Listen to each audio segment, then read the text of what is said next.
A 2x2 partner with him just yet. I tell you, Trevor Bayne has really caught on to this drafting technique. He got a lot of experience the other day in the 150-mile qualifying race with Jeff Gordon. He does a terrific job being the pusher.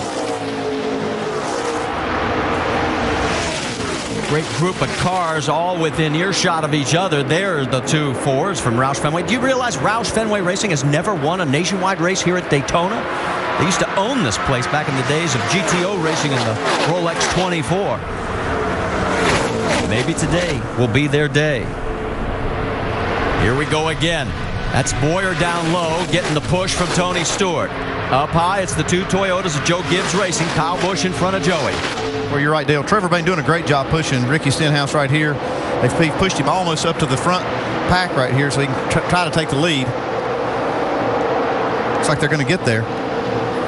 Heading down into turn number 3. The low line is going to nose out in front. And you're right. Here come the two Fords. They are creeping up on the high side right behind Joey Logano. 6 cars now. Throw a blanket over them. They come to the stripe to complete lap number 14. One thing I see here, Dale, it looks like it's harder to block these moves when you have 2 cars running together. It has to be a coordinated block. That's the problem. As I talk to these drivers, they're having a hard time with the second driver not being able to see all that and to try to keep him attached. You're not able to do the side drafting and make these blocks nearly as easy. So they said now that may change when it gets down to time to win the race. They might try a little bit more, but it is more difficult, Andy, just you said. Well, and Dale Jr. without a dance partner, he has lost ground to this lead group.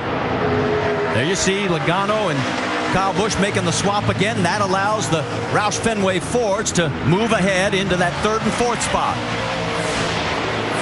Tell you what, this is only 15 laps at 120. We've had 6 lead changes, 4 different leaders. Our race presented by GoDaddy.com. Back here under our first caution at Daytona International Speedway in the season opener in the NASCAR Nationwide Series. Sam Hornish, one of multiple cars involved. Brian Scott got the worst of it as well. And they got together on the front straightaway. There's the damage on the 11. Yeah, we saw the 12 car Hornish in the grass. Don't know how he got there. And then a lot of other cars kind of got tangled up. Landon Castle was one of them. I'm not sure that Landon got any damage from it, but he did spin through the grass. Let's go back and take another look, guys. Yeah, let's see what happens. They come off here. Sam Hornish right in the middle. Oh, it looks like Brian Scott gets turned. May have got a little too much of a bump. Looks like it might have been Allgaier gave him a little shove. And then here's the second contact. Yeah, Brian Scott just tags Hornish.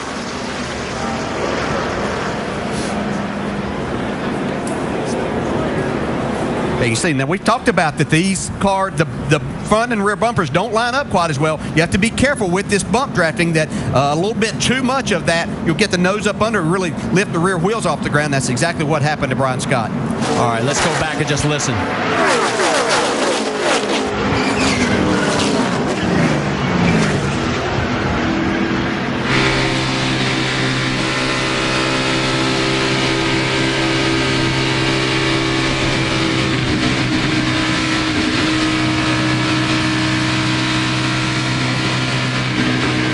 Like the 31 did get into him just a little bit. Yeah, it wasn't much, but as you move across that rear bumper, it just sends these cars, makes it very difficult to keep up with the steering of it. Well, you see, Hornish looked like he was just flying up through the middle there, coming by those guys, and with that contact, getting into the trial was very tricky anyway. Sam right now under a very limited schedule for this number 12 car this year. They're still trying to look for more money as he's trying, like several other drivers, to rejuvenate his career. And it looks like everybody is going to be coming down pit road. We're going to find our first experience with the refueling. So let's send it quickly to Dr. Jerry Punch. And today will be sort of a test run for a lot of these crews that are going to be working tomorrow. In fact, down in the 38 pits for Casey Kane, the crew may have uniforms on that says Great Clips, but this is the crew of Jimmy Johnson, the 5-time Sprint Cup champion. Brandon Harger going across. He's the gas man. They're going to top it off with gas only, no tires. Vince. Tony Stewart's Cup crew is pitting this car today in the nationwide race. They're going to take on right side tires, a can of fuel, and then a little bit more from the second can. Jamie. Clint Boyer took right sides only, fueled him as well. He has the Cup team hitting him as well, but it was a clean stop for Cliff Boyer down and away as they continue to come off pit road. Marty? And there you see our race off pit road. Dale Earnhardt Jr. picks up 9 positions, taking no tires, just fuel. Boyer loses a spot. I bet you Dale will have a dance partner now, as he is at the front of the field. All right, well, we're under our first caution. It has been anything but dull, and unfortunately for a couple of guys, their day is a little short. It has been anything but dull here in the first 18 laps of the scheduled 120 in the season opener of the NASCAR Nationwide Series. We've seen the 2-car tandem, and we've had our first incident that has sent a couple of guys behind the wall to repair a lot of damage. Sam Hornish, Landon Castle involved in that, and the heaviest damage to Brian Scott. Now, we've got to tell you about, there were several incidents on pit road, and one of them had to do with Dale Earnhardt Jr. We thought he just took fuel. He missed his pit box. He thought he was looking for the 88 board, and he forgot it was the number 5. Let's listen to the radio. 4, 3, 2, 1. Coming, just keep going. Keep going.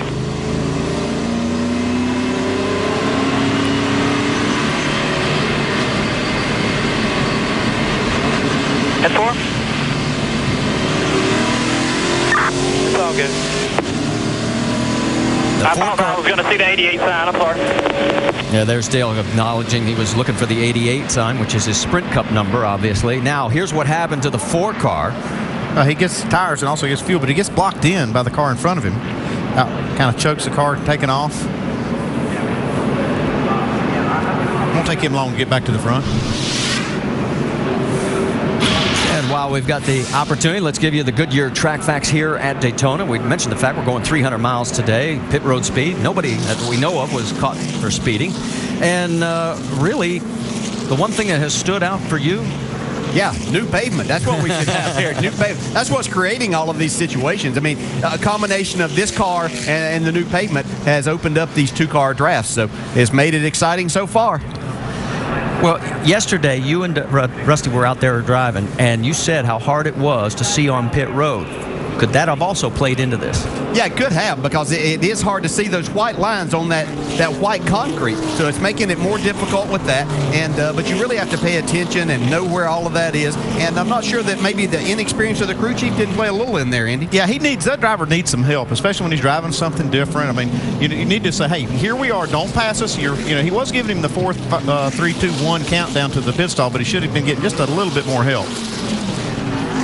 Hey, Rusty, I think you were the one that brought it to my attention yesterday as we were sitting out there getting ready to go, just how hard it was to see the lines on that concrete. Yeah, no doubt. We were sitting out in our cars yesterday, DJ, and they got that real black, brand new pit road with those white lines on it. You can see the white lines on top of the black asphalt, but those white lines on top of that white concrete, man, that is very, very hard to pick out your pit stall.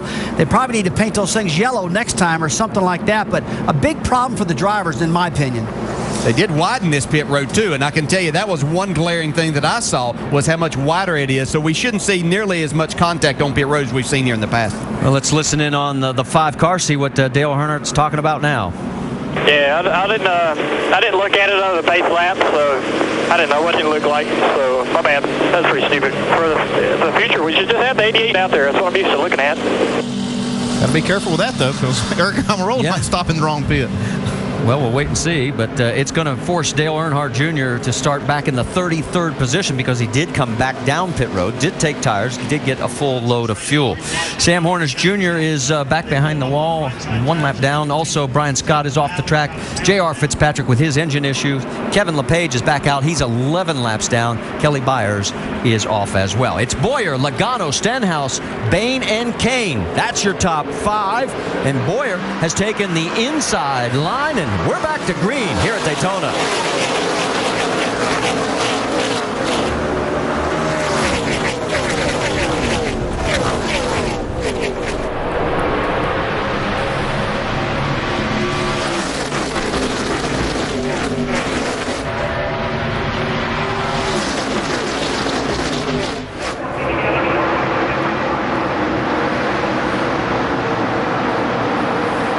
Take a look. You got new dance partners out there. Danica Patrick also getting her car going well, but you've got up front Logano with Trevor Bayne. Dale and I were sitting there laughing, and I know what you're laughing about, Dale. You're talking about Keselowski pushing Kyle Busch. Yeah, two unlikely suspect drafting partners there, wouldn't you say? Yeah, it's amazing. You got Danica Patrick now just moved in front of Boyer. Maybe he can get up there and push her to the front. You mentioned Kyle Busch. He won the helped Joe Gibbs Racing win the Owners' Championship. Brad Keselowski won the Drivers' Championship. They've had a few go-arounds themselves on the racetrack. We should point out, let me correct one thing. Sam is not behind the wall. They're actually still working on pit road on that 12 car. We just wanted to clear that up. Now back down the straightaway, and on the outside, here comes the push between those two unlikely dance partners. Well, what's happening when you try to get these cars latched up, the front driver has to actually drag the brake just a little bit to get them hooked. Once they get hooked, they can go wide open, but it does take coordination from the lead car to let that other car come up and latch on, and we're seeing that now with just behind this group. Danica Patrick is not quite able to latch up with Boyer, but she's got a responsibility in that to make that work. Dave, you got an update down there on the 18? Well, one thing to keep in mind with Kyle is that his car is better out front. Who wouldn't like it out front? He can win that way. But the Toyotas have had a little trouble cooling this weekend. So with Keselowski pushing from behind, Kyle feels great about getting that air in the front end of that car. Remember, troubles cooling could mean that the Toyotas need to stay out front, Jamie. And just before that first round of pit stops, Danica Patrick came on the radio. She said, guys, we have a fast car. I'm good. I just need some help out here. And as you saw, she was kind of being hung out to dry. Clint Boyer in the 33, still not trustworthy of Danica, but this is a good opportunity for her to prove herself that she is able to draft, but so far it's not working. Battle for the lead up front as they come down to complete lap number 23, side by side. Which one of the Joe Gibbs cars is going to hold on to it? It's going to be Kyle Busch. Andy, I'll add on to what you were talking about there. It is Danica. She has some responsibility there to get that car behind her latched onto her rear bumper. So that's something that she's going to have to learn here throughout the day. Trouble in turn 2. Several cars around. The 62 of Michael Annett. Elliott Sadler's involved. The 09 of Kenny Wallace. Dale Jr. gets through, and look out! Jeremy Clement gets a part of that. No, that's Mike Wallace. That's Mike Wallace. Right rear quarter. So I thought I'd slow down enough. one of the guys that we thought would contend for the championship, and just likely will throughout the season, Elliott Sadler, here in our second totaled, Ernie. I mean, really totaled. Well, that is such a shame for Kenny. This is a great opportunity for him, and a shame for Elliott Sadler and that team. Kevin Harvick Incorporated. Not the way they want to start this season off, I can tell you that. Both those teams had such high hopes. Kenny said, this is the best equipment I have ever been in years. There you see what's the damage on the 01 of Mike Wallace's car. That rear quarter panel's torn up. He was just trying to kind of slow down and snake his way through there, but wasn't able to do it